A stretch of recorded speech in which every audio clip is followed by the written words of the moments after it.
Dear students, good morning. Last class, I have explained you the reflection and laws of reflection. Today, we'll discuss the spherical mirror. Spherical mirror mainly two types.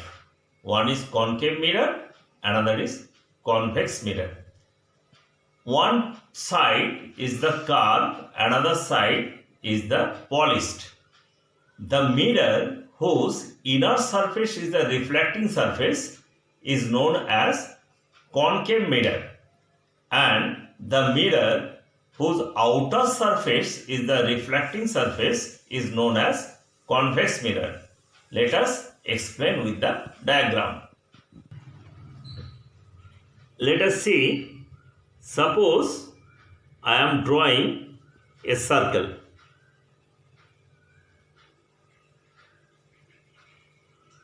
I am drawing a circle.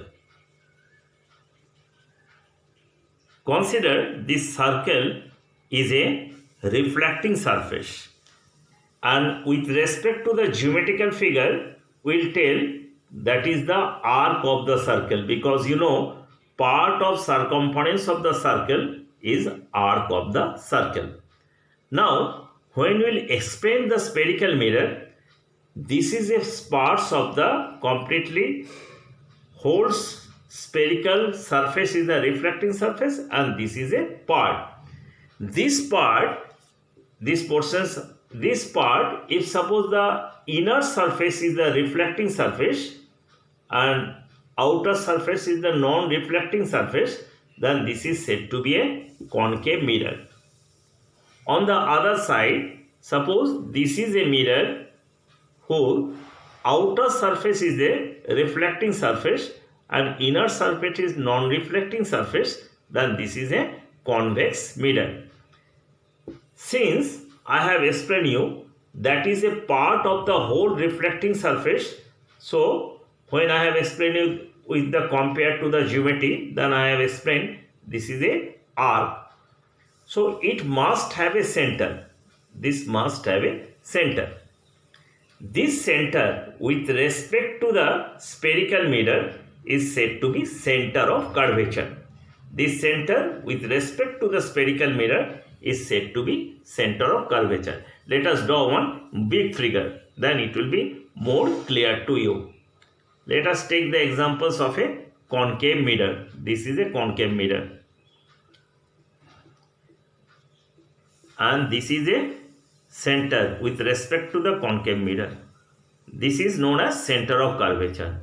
The midpoint of this curved surface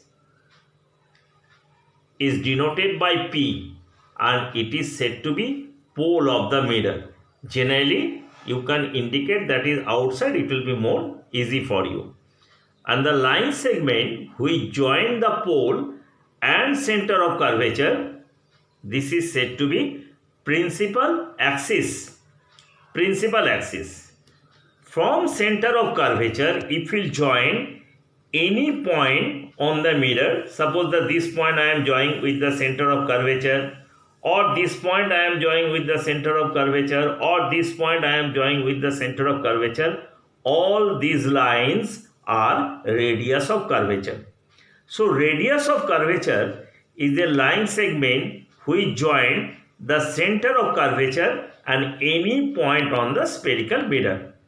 So we can tell principal axis is also a radius of curvature. Then what is the difference between the principal axis and the radius of curvature? Principal axis is that radius of curvature which join the center of curvature and pole. But all the radius of curvature are not the principal axis, because radius of curvature is joined the center and any point on the mirror. So it is clear to you what is center of curvature, what is pole, and what is radius of curvature. Now suppose a beam of light falls on the mirror. This is a beam of light, two rays of light, beam of light is falls on the mirror. After when they were incident, as you know, when the beam of light is incident on a reflecting surface, what happened? It will be reflect. Suppose after reflecting, they will meet a particular point on the principal axis. This is the principal axis. After reflection, they are meeting this particular point. The point on the principal axis where they will meet after reflection, this is said to be principal focus, as denoted by F, capital F. And the distance between the pole and principal focus, this is the distance between the pole and principal focus, this is said to be focal length, and focal length is denoted by F. Don't confuse. Principal focus is a point where after reflection they will meet on a principal axis, and focal length is a distance between the pole and principal focus. There is one more relation. The radius of curvature, I have told you, radius of curvature or the principal axis both have the same length, and radius of curvature is denoted by R. This radius of curvature always the double of the focal length. Radius of curvature is double of the focal length, or focal length is always half of the radius of curvature.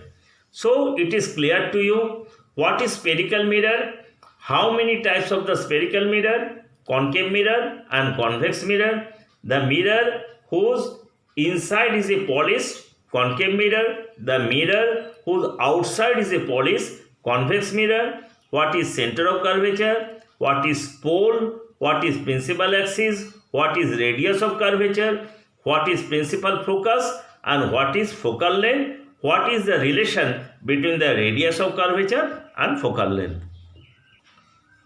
So, today you revise all the points of the spherical mirror which I have explained to you, and that is only your homework. Thank you.